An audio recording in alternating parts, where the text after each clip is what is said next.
ഈശോയ്ക്കും മാതാവിനും 1000 നന്ദി. എൻ്റെ പേര് ജിസ്മി. ഞാൻ വരുന്നത് നോർത്ത് പറവൂരിൽ നിന്നാണ്.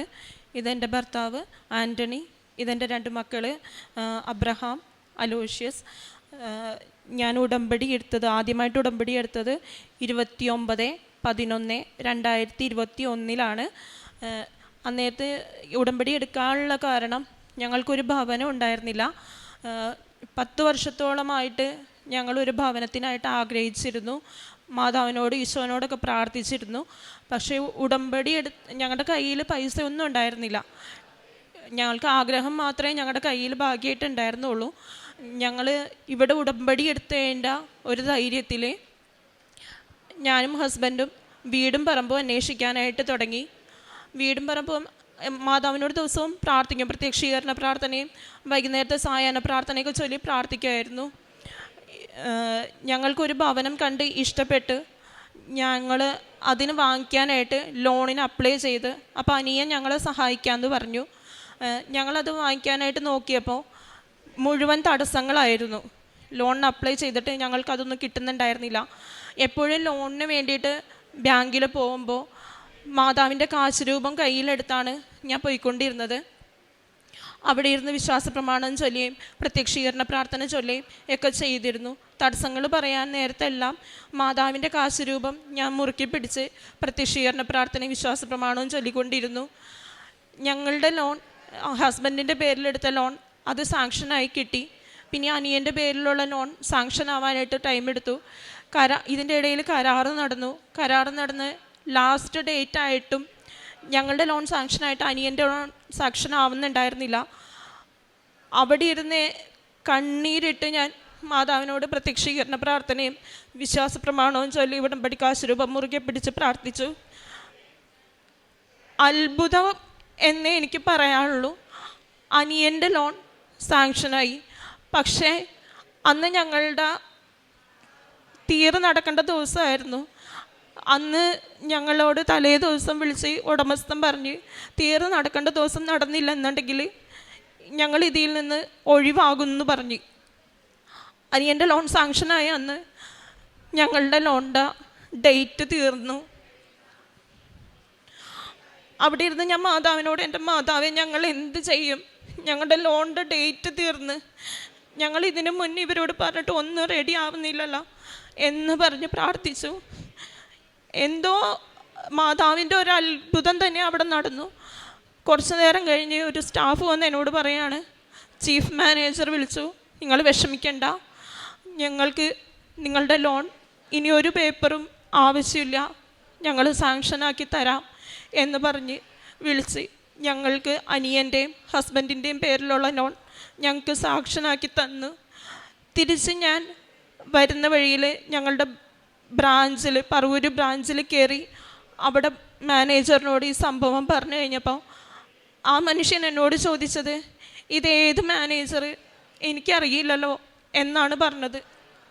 അപ്പം ഞാൻ ഉറച്ച് വിശ്വസിച്ചു ഇതെനിക്ക് മാതാവായിട്ട് തന്നെ റെഡിയാക്കി തന്നതാണ് എന്ന്. അതിന് ഞാൻ 1000 നന്ദി മാതാവിനോട് പറയുന്നു. എനിക്ക് അടുത്തൊരു സാക്ഷ്യം കൂടി പറയാനുണ്ട്. CRZൽ ഞങ്ങൾക്കൊരു ഭൂമി ഉണ്ടായിരുന്നു.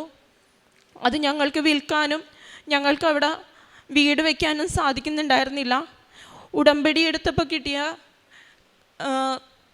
ഉപ്പ്, നേർച്ച വസ്തുവായ ഉപ്പ് പറമ്പിൻ്റെ 4 അതിരിലും കൊണ്ടുപോയി ഞാൻ അവിടെ വിശ്വാസ പ്രമാണം ചൊല്ലി കുഴിച്ചിട്ടിട്ടുണ്ടായിരുന്നു. പറമ്പിൻ്റെ നടുക്ക് ഞാൻ ഇവിടുന്ന് കിട്ടിയ ഒരു കാശുരൂപവും കൊണ്ടുപോയി വിശ്വാസ പ്രമാണവും പ്രത്യക്ഷീകരണ പ്രാർത്ഥനയും ചൊല്ലി കുഴിച്ചിട്ടിട്ടുണ്ടായിരുന്നു. കുറച്ച് നാളുകൾക്ക് ശേഷം ഞാനൊരു ദിവസം ഈ ലോണൊക്കെ എടുക്കണതിൻ്റെ സമയത്ത് ഞാൻ പെട്ടെന്ന് രാത്രി ഞെട്ടി എണീറ്റ് ഞാൻ മാതാവിനോട് പറയാണ്, എൻ്റെ മാതാവേ, ഞങ്ങൾ ലക്ഷങ്ങൾ ലോൺ എടുക്കാൻ പോവുകയാണ്, ഹസ്ബൻഡിൻ്റെ ഒരാളുടെ വരുമാനമേ ഉള്ളൂ, ഞാൻ എന്ത് ചെയ്യും ഈ ലോൺ ഒന്ന് വീട്ടി തീർക്കാനായിട്ട് എന്ന് പറഞ്ഞ് കണ്ണീരിട്ട് പ്രാർത്ഥിച്ച് പിറ്റേ ദിവസം തന്നെ ഒരു ബ്രോക്കർ എന്നെ വിളിച്ചിട്ട് പറഞ്ഞ്, നിങ്ങളുടെ പറമ്പ് വിൽക്കുന്നുണ്ടോ, ഞാൻ ഒരാളെ കൊണ്ടുവരട്ടെ എന്ന് ചോദിക്കുകയാണ്. ഞാൻ പറഞ്ഞു, കൊണ്ടുവന്ന് കാണിച്ചോ. അപ്പോഴും എനിക്ക് വലിയ വിശ്വാസമൊന്നുമില്ല, അയാൾ വാങ്ങിക്കും എന്നുള്ളൊരു വിശ്വാസമൊന്നുമില്ല. എന്നു വെച്ചാൽ പലരും അവിടെ വന്നു പോകുന്നതാണ്. അപ്പോൾ ഞാൻ പറഞ്ഞു, കൊണ്ടുവന്ന് കാണിച്ചോ എന്ന് പറഞ്ഞു. പക്ഷെ എന്നാലും അങ്ങനെ പറയുമ്പോഴും ഞാൻ മാതാവിനോട് പറയുമായിരുന്നു, മാതാവേ അതൊന്ന് വിറ്റ് പോയിട്ടുണ്ടെങ്കിൽ, ഞാൻ ഇന്നലെ പറഞ്ഞല്ലേ ഉള്ളൂ, എനിക്ക് ഇത് ലോണിലൊന്നും അടക്കാനായിട്ടൊരു വഴി കാണിച്ചു തന്നേച്ചെങ്കിൽ എന്ന്. അങ്ങനെ ആ കൊണ്ടുവന്ന മനുഷ്യൻ തന്നെ ഞങ്ങൾ പറഞ്ഞ റേറ്റിന് ആ പറമ്പ് എടുക്കാമെന്ന് പറഞ്ഞ് അയാൾ സമ്മതിച്ച് ഞങ്ങൾക്ക് നേർച്ച വസ്തുക്കൾ ഉപയോഗിച്ചതിൻ്റെ ഫലമായിട്ട് മാത്രമാണ് ആ പറമ്പ് വിറ്റുപോയത്. 14 വർഷത്തിൽ കൂടുതലായിട്ട് ഒന്നും ചെയ്യാൻ പറ്റാതെ കിടന്നേച്ച പറമ്പാണ് ഇവിടെ വന്ന് ഉടമ്പടി എടുത്ത് നേർച്ച വസ്തുക്കൾ ഉപയോഗിച്ചതിൻ്റെ ഫലമായിട്ട് ഞങ്ങൾക്ക് വിറ്റുപോയത്. ഈ 2 കാര്യത്തിനും ഇതിൽ കൂടുതൽ മാതാവ് കുഞ്ഞു കാര്യമായാലും വലിയ കാര്യമായാലും എനിക്കും എൻ്റെ കുടുംബത്തിനും 1000 അനുഗ്രഹങ്ങൾ ചെയ്തിട്ടുണ്ട്. ഇതിനെല്ലാത്തിനുമായിട്ട് മാതാവിനോടും ഈശോയോടും ഞാൻ 1000 നന്ദി പറയുന്നു.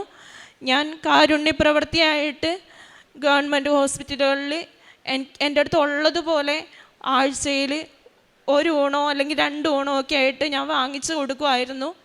പാവപ്പെട്ട ആൾക്കാരെ സഹായിക്കുമായിരുന്നു. പിന്നെ ഇവിടുന്ന് പ്രേക്ഷിത വേലയായിട്ട് ഇവിടുത്തെ പത്രം ജാതി മതം ഒന്നും നോക്കാതെ എല്ലാവർക്കും ഞാൻ കൊടുക്കുമായിരുന്നു. എൻ്റെ ഈ നിയോഗങ്ങൾ ഞാൻ മാതാവിന് സമർപ്പിച്ച സമയത്ത് ഞാൻ ദിവസവും ഇരിക്കുമ്പോഴും നിൽക്കുമ്പോഴും എല്ലാം ഞാൻ മാതാവിനോട്, ഞാൻ നിനക്ക് മുൻപേ പോയി മലകൾ നിരപ്പാക്കുകയും പിച്ചളവാതിലുകൾ തകർക്കുകയും ഇരുമ്പോടാമ്പലുകൾ ഒടിക്കുകയും ചെയ്യും. നിന്നെ പേര് ചൊല്ലി വിളിക്കുന്ന ഇസ്രായേലിൻ്റെ കർത്താവായ ദൈവം ഞാനാണെന്ന് നീ അറിയേണ്ടതിന് അന്ധകാരത്തിലെ നിധികളും രഹസ്യധനശേഖരവും ഞാൻ നിനക്ക് തരും എന്ന വചനം എല്ലായ്പ്പോഴും എൻ്റെ നാവിൽ ഉരുവിട്ടുകൊണ്ടിരുന്നു. ഇന്ന് ഈ മക്കളെയും ഞാൻ ആ വചനം എന്ത് പ്രതിസന്ധിയിലും അവരോട് ചൊല്ലാൻ പറഞ്ഞ് അവരെ പഠിപ്പിച്ചേക്കാണ്. ഈശോയ്ക്കും മാതാവിനും 1000 നന്ദി. 56 സങ്കീർത്തനം 8 തിരുവചനം. അവിടുന്ന് എൻ്റെ അലച്ചിലുകൾ എണ്ണിയിട്ടുണ്ട്, എൻ്റെ കണ്ണീർ കണങ്ങൾ അങ്ങ് കുപ്പിയിൽ ശേഖരിച്ചിട്ടുണ്ട്, അവ അങ്ങയുടെ ഗ്രന്ഥത്തിലുണ്ടല്ലോ. ജിസ്മിയും കുടുംബവും അവരുടെ പ്രത്യക്ഷീകരണ സാക്ഷ്യം ഈ അൾത്താരയിൽ ഏറ്റുപറയുന്നത് അവരുടെ ജീവിതത്തിലുണ്ടായിട്ടുള്ള പരിശുദ്ധാമ്മ അവർക്ക് വേണ്ടി മധ്യസ്ഥം വഹിച്ച് അവരുടെ ജീവിതത്തിലെ വലിയ സ്വപ്നം പൂവണിഞ്ഞതിനെക്കുറിച്ചാണ് അവർ ഏറ്റുപറയുന്നത്. വീട് എന്ന സ്വപ്നവും ഉടമ്പടി പത്രവും മാത്രമാണ് അവർക്കുള്ള ആകെയുള്ള ആസ്തി. അവർ ആഗ്രഹിച്ചതിൽ, അവർ ചിന്തിച്ചതിലപ്പുറം പരിശുദ്ധ അമ്മയുടെ മാധ്യസ്ഥവും സഹായവും ഈശോയിൽ നിന്ന് അവർക്ക് ലഭിച്ചു എന്ന് ഏറ്റുപറയുന്നു. വീടെന്ന സ്വപ്നത്തിൽ നിന്ന് അത് പ്രാവർത്തികമാകാൻ, അതൊരു വീടായി മാറാൻ ഈശോ കനിഞ്ഞിറങ്ങിയ ഒരു വലിയ സാക്ഷ്യമാണിത്. വീട് പണിയുന്നതിന് വേണ്ടി ലോൺ പാസ്സാകേണ്ടിയിരുന്ന അവസരങ്ങളിലെല്ലാം ഈ അമ്മ നേർച്ച വസ്തുക്കൾ ഉപയോഗിച്ചുകൊണ്ടാണ് പരിശുദ്ധ അമ്മയുടെ സാമീപ്യം അറിയിക്കുകയും അമ്മ മാത്രമേ എനിക്കിനി ജീവിതത്തിൽ ഇതിൽ സഹായിക്കാനായി സാധിക്കുകയുള്ളൂ എന്നുള്ള വലിയ ദൃഢ വിശ്വാസത്തോടും ശരണത്തോടും കൂടിയാണ് ഓരോ സമയത്തും ബാങ്കിലും ഓഫീസുകളിലും കയറിയിറങ്ങിയത്. അതുപോലെ തന്നെ ആ സ്വപ്നം അവർക്ക് യാഥാർത്ഥ്യമാവുകയും ചെയ്തു. ഒരു വീട് എല്ലാവരും സ്വപ്നം കാണുന്ന ഒന്നാണ്. നമുക്ക് വീടില്ലെങ്കിൽ, വീട് എന്നുള്ള ഒരു വലിയ സ്വപ്നം നമുക്ക് ഈശോ നൽകുന്നത് തന്നെ ഒരു വലിയ സന്തോഷത്തിൻ്റെയും ആശ്വാസത്തിൻ്റെയും, നമുക്ക് എത്തിപ്പിടിക്കാൻ സാധിക്കാത്ത കാര്യങ്ങൾ, നമ്മുടെ മെറിറ്റിലില്ലാത്ത കാര്യങ്ങൾ, നമ്മൾ 0 പോയിൻറ്റിൽ നിൽക്കുമ്പോൾ 5 പൈസ പോലും കയ്യിലില്ലാത്ത സമയത്ത് ഒരു വീട് എനിക്ക് സ്വപ്നം കാണാൻ സാധിക്കുമോ എന്നുള്ളതിന് ഉത്തരമാണ് ഉടമ്പടി. അതിനായിട്ട് നമുക്ക് ഒന്ന് മാത്രമേ ചെയ്യാനുള്ളൂ. നമ്മുടെ ഈ ചൊല്ലുന്ന പ്രാർത്ഥനാ രീതിയിൽ നിന്ന് നമുക്ക് ചെയ്യുന്ന പ്രവർത്തന രീതിയിലേക്ക്, പ്രാർത്ഥനാ രീതിയിലേക്ക് മാറേണ്ട ഒരു വഴിത്തിരിവ് മാത്രമാണ് ഉടമ്പടി പ്രാർത്ഥനയിലൂടെ നമുക്ക് ചെയ്യാനുള്ളത്. ചൊല്ലുന്ന പ്രാർത്ഥന ശരീരത്തിന് ആവശ്യമായ ശ്വാസോച്ഛ്വാസവും അതുപോലെ തന്നെ ചെയ്യുന്ന പ്രാർത്ഥന ശരീരത്തിന് ആവശ്യമായ ഊർജവും നൽകുന്നു എന്നാണ് ഇന്ന് ബഹുമാനപ്പെട്ട ജോസഫ് അച്ഛൻ ഇന്നത്തെ ദിവ്യബലിയിൽ നമ്മെ ഓർമ്മിപ്പിച്ചത്. നമ്മുടെ ശ്വാസോച്ഛ്വാസത്തിനോടൊപ്പം തന്നെ നമ്മുടെ ശരീരത്തിന് ഊർജം നൽകേണ്ടതുപോലെ പരിശുദ്ധ അമ്മ നമുക്ക് സമയാസമയങ്ങളിൽ നൽകിക്കൊണ്ടിരിക്കുന്ന ദർശനങ്ങളും മാതാവിൻ്റെ പരിശുദ്ധ അമ്മയുടെ സാമീപ്യവുമെല്ലാം നമ്മുടെ ഉടമ്പടി വളരെ ഊർജ്ജസ്വലമാക്കാനും വളരെ ഊർജ്ജസ്വലമായി നമുക്ക് മുന്നോട്ട് പോകുവാനും, ഇവിടെ ജിസ്മി പറഞ്ഞതുപോലെ എൻ്റെ എല്ലാ ഓടാമ്പലും തച്ചുടയ്ക്കുവാനും എനിക്ക് മുമ്പേ നടക്കുന്ന ഒരു ദൈവത്തെ കാണുവാനും അതിൽ വിശ്വസിക്കുവാനുള്ള ഒരു സൗഭാഗ്യം കൂടിയാണ് ഉടമ്പടി നമുക്ക് പ്രദാനം ചെയ്യുന്നത്. പരിശുദ്ധ അമ്മ നമുക്ക് വേണ്ടി ചെയ്യുന്ന എല്ലാ കാര്യങ്ങൾക്കും നമുക്ക് നന്ദി പറയുന്നതോടൊപ്പം നമ്മൾ ചെയ്യുന്ന കാര്യങ്ങൾ കൊണ്ട് ദൈവത്തിന് എന്ത് പ്രയോജനം എന്നുകൂടി നാം ഓർത്തെടുക്കേണ്ട ഒരവസ്ഥയുണ്ട്. അവിടുത്തെ നാമം മഹത്വപ്പെടാൻ വേണ്ടി നാം എന്തു ചെയ്തു എന്നുള്ള ഉത്തരമാണ് നമ്മുടെ ഉടമ്പടി ജീവിതത്തിൻ്റെ അവസാനത്തിൽ നാം നിത്യതയിലേക്ക് എത്തുന്ന സമയങ്ങളിൽ നമുക്ക് ഉത്തരം കൊടുക്കാനുള്ളത്. നമുക്കെപ്പോഴും ആ ഒരു ആന്തരിക വിശുദ്ധിക്കായിട്ട് പ്രാർത്ഥിക്കാം. നമ്മുടെ നിയോഗങ്ങളോട് ചേർത്ത് വെച്ച് സാക്ഷ്യത്തോട് ചേർത്ത് വെച്ച് എല്ലാ നിയോഗങ്ങളെയും നമുക്ക് സമർപ്പിക്കാം. കാരണം ഇന്ന് വീടില്ലാത്തവർ, കുഞ്ഞുങ്ങളില്ലാത്തവർ, ജീവിതത്തിൽ വഴിമുട്ടി നിൽക്കുന്നവർ, വഴിവിട്ട ജീവിതങ്ങളുള്ളവർ, അതുപോലെ തന്നെ കുത്തഴിഞ്ഞ യുവത്വം, ഇതെല്ലാം നമുക്ക് നമ്മുടെ നിയോഗങ്ങൾ ഈ സാക്ഷ്യത്തോട് ചേർത്ത് വെച്ചാൽ നമ്മുടെ വളർന്നു വരുന്ന മക്കൾ വരും തലമുറകൾക്ക് വേണ്ടി ഉടമ്പടിയെ വാർത്തെടുക്കുവാനും ഉടമ്പടിയിൽ ജീവിക്കുവാനുള്ള കൃപയ്ക്ക് വേണ്ടിയും നമുക്ക് പ്രാർത്ഥിക്കാം.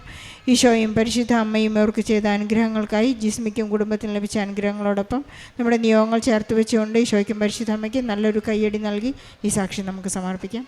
അത്യപൂർവ ദൈവാനുഭവങ്ങൾ ഇനി നിങ്ങൾക്കും സ്വന്തം. ഈ യൂട്യൂബ് ചാനൽ ഇതുവരെ സബ്സ്ക്രൈബ് ചെയ്തിട്ടില്ലെങ്കിൽ ഇപ്പോൾ തന്നെ സബ്സ്ക്രൈബ് ചെയ്യുക.